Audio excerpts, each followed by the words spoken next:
அனைவருக்கும் வணக்கம். இன்றைய வகுப்பில் நம்ம பார்க்கக்கூடியது ராஜாராம் மோகன் ராய் மற்றும் அவருடைய அமைப்பான பிரம்ம சமாஜத்தை பற்றி பார்க்க போகிறோம். பாருங்கள், இந்த பதிவில் இந்த சாப்டரை பொறுத்த வரைக்கும் ப்ரிலிமினரி கம் மெயின்ஸ் ரெண்டு பகுதிகளுக்குமே எவ்வாறு கையாளுவது. ஸோ நல்லா பாருங்கள், குரூப் 2லையும் சரி குரூப் 1லையும் சரி இந்த பகுதி என்பது மிக மிக முக்கியமான பகுதி. அப்போ நீங்கள் நோட்ஸ் ப்ரிப்பேர் பண்ணும்போது இந்த பகுதியை மெயின்ஸ் அண்ட் ப்ரிலிமினரி எக்ஸாம் ரெண்டுக்கும் சேர்த்து காமனாக நீங்கள் ரெடி பண்ணி வச்சுக்கிறது நல்லது.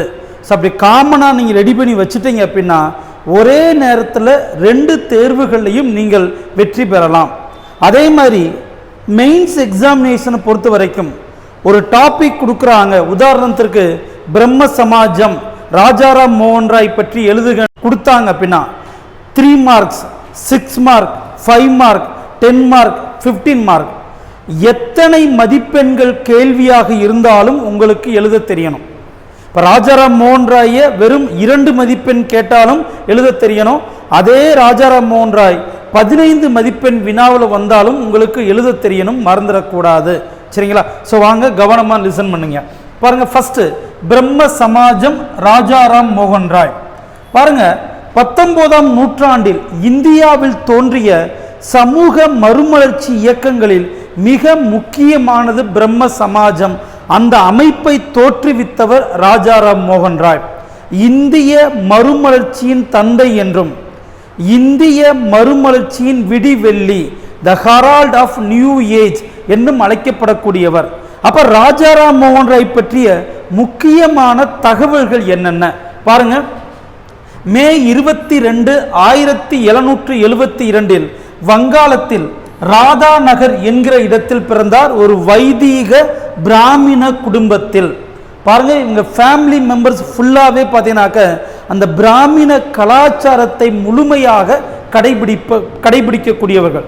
பாருங்க, ஸோ முதல்ல வெளி உலகத்திற்கு தெரிந்தது அப்படின்னா தன்னுடைய 15வது வயதில் உருவ வழிபாடு மறை நூல்களின் கருத்துக்களுக்கு எதிரானது, மாறானது, இந்த ஐடல் ஒர்ஷிப் பற்றி வேதங்கள்லையோ அல்லது உபநிடதங்கள்லையோ குறிப்பிடப்படவில்லை என்பதை ஆணித்தரமாக வெளியிடுகிறார் தனது 15வது வயதில் இந்த புத்தகத்தின் மூலமாக. ஸோ இவரை பொறுத்த வரைக்கும் சிறப்பம்சம் அப்படின்னு பார்த்தீங்கன்னா பாருங்க, இவர் ஏறக்குறைய 10 மொழிகளில் புலமை பெற்றிருந்தார். பாருங்க, வங்காளம், ஹிந்தி, சமஸ்கிருதம், அரபிக், பாரசீகம், ஆங்கிலம், பிரெஞ்சு, லத்தீன், கிரேக்கம் மற்றும் இஸ்ரேலில் பேசக்கூடிய மொழியான ஹீப்ரு, இந்த 10 மொழிகளில் ராஜாராம் மோகன் ராய்க்கு புலமை பெற்றிருந்தது. அப்ப மேலோட்டமாக சமுதாயத்தில் இருந்த மூட பழக்க வழக்கங்களை கேள்விக்கு உட்படுத்திய ராஜாராம் மோகன் ராய் வாழ்க்கையில் திருப்பு முனையை ஏற்படுத்திய நிகழ்வு அப்படின்னா 1811 பாருங்க, அவருடைய அண்ணனுடைய மனைவியை சதிக்கு உட்படுத்துதல். சரிங்களா? அண்ணனுடைய மறைவிற்கு பிறகு அவங்களுடைய அண்ணியையும் நெருப்புல தூக்கி போட்டது இவர் வாழ்வில் மிக முக்கியமான திருப்பு முனையை ஏற்படுத்தியது. அப்ப இதே மாதிரி சமூகத்தில் என்னென்ன மூடப்பழக்க வழக்கங்கள் இருக்கிறது அதையெல்லாம் எதிர்த்து போராடுவதற்காக 1815 ஆத்மீய சபா என்கிற அமைப்பை நிறுவுகிறார். சரிங்களா?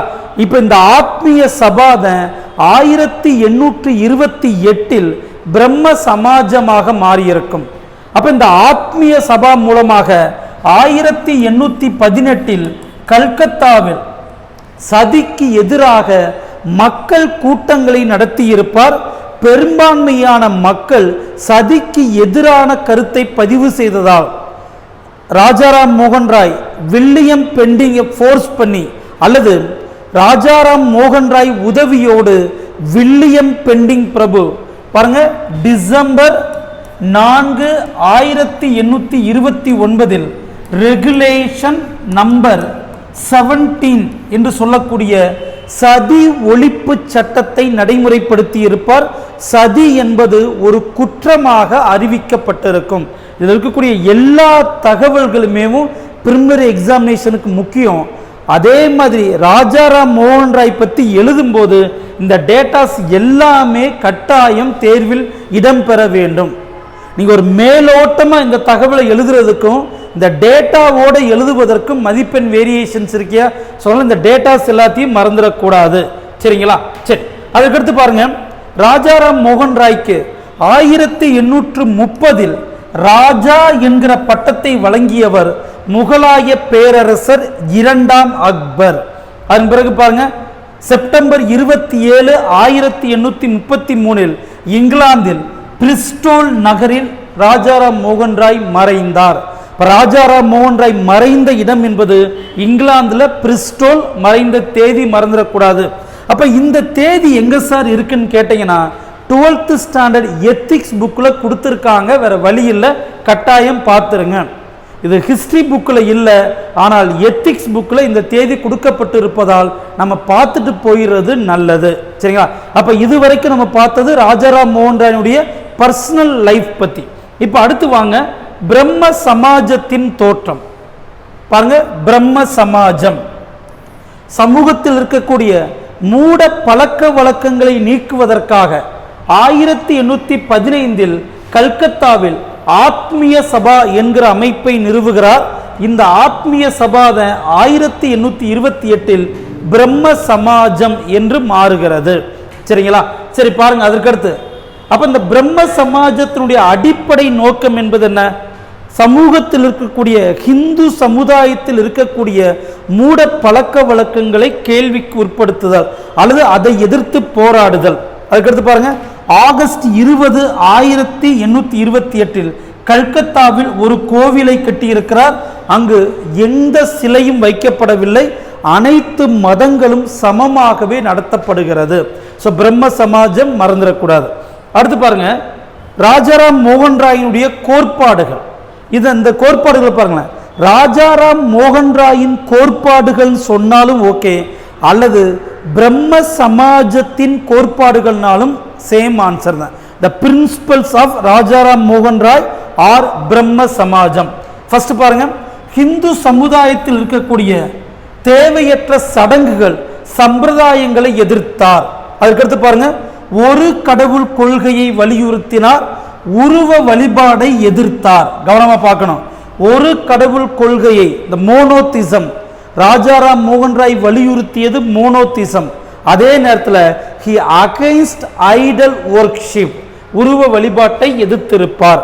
அதுக்கடுத்து பாருங்க, உபநிடதங்களில் அப்ப இந்த பிலாசபி ஹிந்து மதத்தின் தத்துவ நூலான உபநிஷத்தில் இருக்கக்கூடிய விளக்கங்கள் அடிப்படையில் ராஜாராம் மோகன் ராய் ஒரு கடவுள் வழிபடுவதை போதித்திருப்பார். அதே மாதிரி சமுதாயத்தில் இருக்கக்கூடிய மூட பழக்க வழக்கங்களான சதி, குழந்தை திருமணம், பலதார மனம் போன்றவற்றை எதிர்த்தார். அதற்கடுத்து பெண்ணடிமைத்தனத்தை எதிர்த்த முதல் நபர், பெண்களுக்கு கல்வியும் சொத்துரிமையும் வழங்க வேண்டும் என்பதற்காக போராடி இருப்பார். மறந்துடக்கூடாதியா, பெண்களுக்கு கல்வியும் சொத்துரிமையும், எஜுகேஷன் ப்ராப்பர்ட்டி ரைட்ஸ் வேணும்ன்றத முதலாக பதிவு செய்தவர் ராஜாராம் மோகன் ராய். அதே மாதிரி கல்வி பள்ளி மற்றும் கல்லூரிகளில் மேற்கத்திய நவீன அறிவியல் கல்வி முறைக்காக முழுமையாக பாடுபட்டவர். இந்தியாவுடைய ட்ரெடிஷனல் எஜுகேஷன் சிஸ்டம் இருந்தாலும் இந்த வெஸ்டர்னைஸ்டு சயின்டிஃபிக் எஜுகேஷன் வேணும் அப்படின்னு போராடி இருப்பார். அப்போ மறந்துடக்கூடாது, ராஜாராம் மோகன் ராய் அல்லது பிரம்ம சமாஜத்தினுடைய கோட்பாடுகளாக இந்த ஏழையும் எழுதணும். அதுக்கடுத்து பாருங்க, ராஜாராம் மோகன் ராயினுடைய பத்திரிகைகள் என்னென்ன, அவருடைய நியூஸ் பேப்பர் பாருங்க. 1821 வங்காள மொழியில் வார பத்திரிகையான சம்வத் கௌமுடி, மறந்துடக்கூடாது, கட்டாயம் கேள்விகள் இருக்கிறது. வங்காள மொழியில் weekly news paper Sampath Kaumudi. அதுக்கடுத்து 1822 பாரசீக மொழியில் வார இதழான மிராட் உல் அக்பர் என்கிற 2 பத்திரிகைகளை நிறுவியிருக்கிறார். அடுத்து பாருங்க, ராஜாராம் மோகன் ராய் எழுதிய புத்தகங்கள் என்னென்ன பாருங்க. 1809 பாரசீக மொழியில் ஒரு கடவுள் கொள்கையை வலியுறுத்துவதற்காக எ கிஃப்ட் டு மோனோதிசம் என்கிற பொருள்படக்கூடிய துகாஃபத் உல் முவாஹிதீன், துகாஃபத் உல் முவாஹிதீன் என்கிற புத்தகத்தை எழுதியிருக்கிறார். அதுக்கடுத்து பாருங்க 1820 இயேசு கிறிஸ்துவின் கட்டளைகள், the principles of Jesus Christ என்கிற புத்தகத்தையும் அதே 1820 அமைதி மற்றும் மகிழ்ச்சிக்கான வழிகள், வழிகாட்டி, a guide to peace and happiness என்கிற புத்தகத்தை எழுதியிருப்பார். அதுக்கடுத்து பாருங்க சதி ஒழிப்பு. ஏற்கனவே நம்ம பார்த்தோம், இந்தியாவில் சதி ஒழிப்பிற்கு மிக முக்கிய காரணமாக இருந்தவர் ராஜாராம் மோகன் ராய். ஏற்கனவே பாருங்க, சதிக்கு எதிராக நடவடிக்கை எடுத்தவர்கள் அப்படின்னு சொன்னா போர்ச்சுகீசிய ஆளுநரான அல்புகர்க், மறந்துடக்கூடாது. சதிக்கு எதிராக நடவடிக்கை எடுத்தவர்கள் த போர்ச்சுகீஸ் கவர்னர் அல்புகர்க். இரண்டாவது நபர் முகலாய பேரரசர் அக்பர். அதற்கடுத்து மூன்றாவதாக ராஜாராம் மோகன் ராய். பாருங்க, இந்த கிறிஸ்டியன் மிஷனரிஸ், கிறிஸ்துவ சமய பரப்பு குழு வங்காளத்தில் சதியை ஒழிக்க முயற்சி செய்தது. கவனமா பாருங்க, வில்லியம் கேரி, கிறிஸ்துவ சமய குழுவில் உறுப்பினராக இருந்த வில்லியம் கேரி மற்றும் ராஜாராம் மோகன் ராய் முயற்சியால் வில்லியம் பெண்டிங் பிரபு 1829 டிசம்பர் 4 ரெகுலேஷன் எண் 17 என்று சொல்லக்கூடிய சதி ஒழிப்பு சட்டத்தை இயற்றி சதியை ஒரு தண்டனைக்குரிய குற்றமாக அறிவித்திருப்பார்.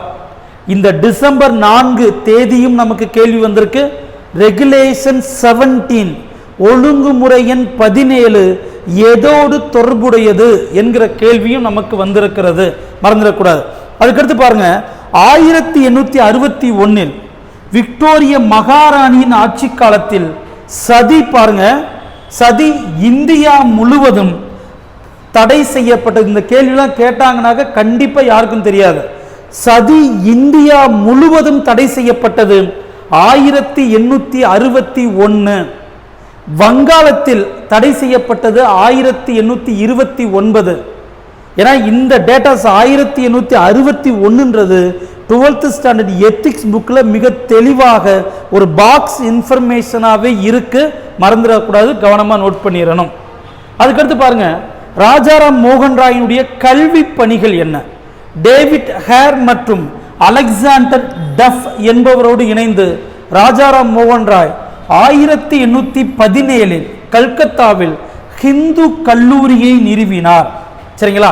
அதுக்கடுத்து பாருங்க, 1825 கல்கத்தாவில் வேதாந்த கல்லூரியை நிறுவியிருப்பார்.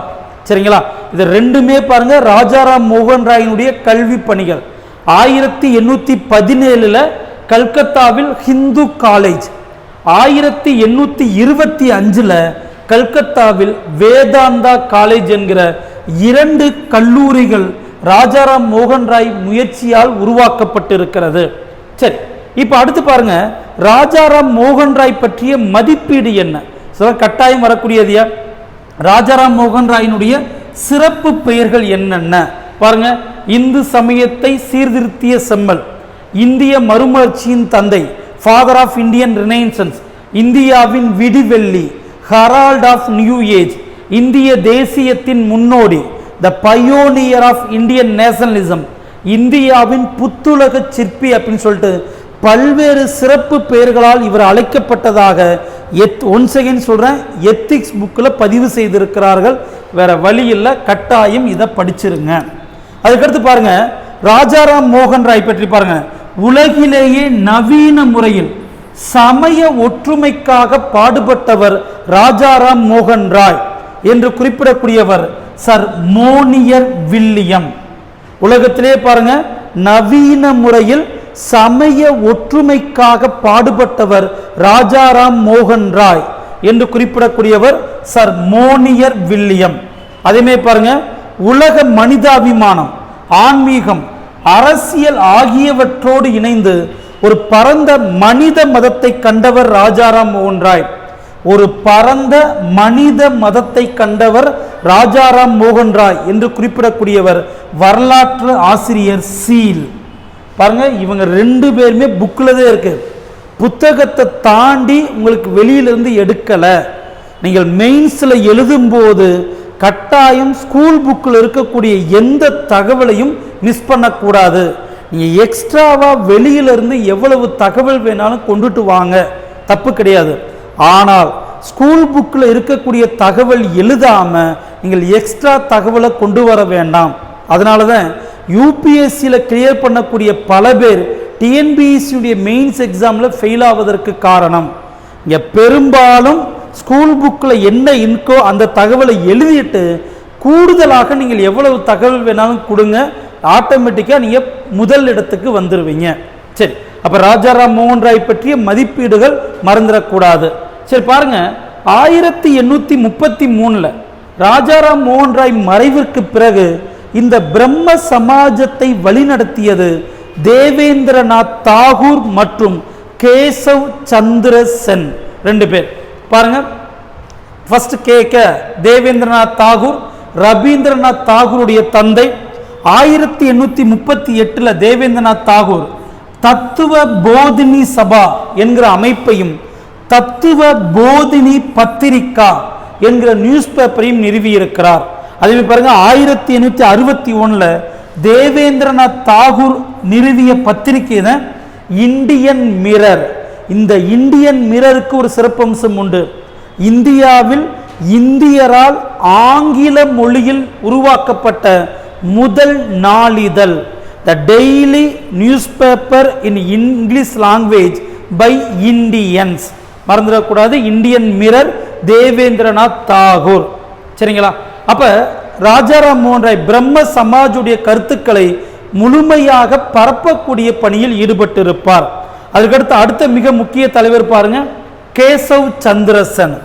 இப்ப இந்த கேசவ் சந்திரசன் பாருங்களேன், இவருக்கும் தேவேந்திரநாத் தாகூருக்கும் தேவேந்திரநாத் தாகூர் ஏறக்குறைய ஒரு மாடரேட்ஸ், மிதவாதிகள், எதையும் பொறுமையாக அணுகக்கூடியவர்.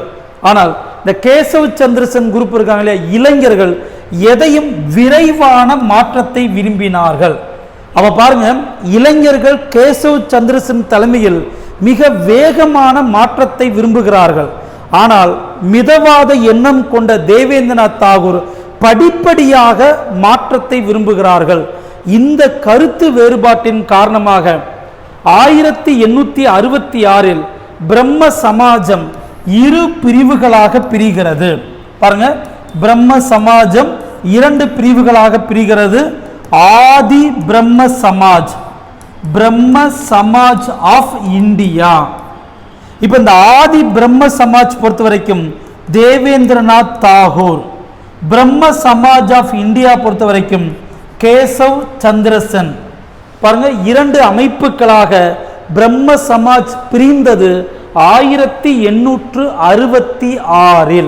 சரிங்களா? சரி, அப்ப இதன் பிறகு பாருங்க, Keshav Chandrasen 1870 the Indian reform association, இந்திய மறுமலர்ச்சி கழகம் என்கிற அமைப்பை உருவாக்குகிறார்.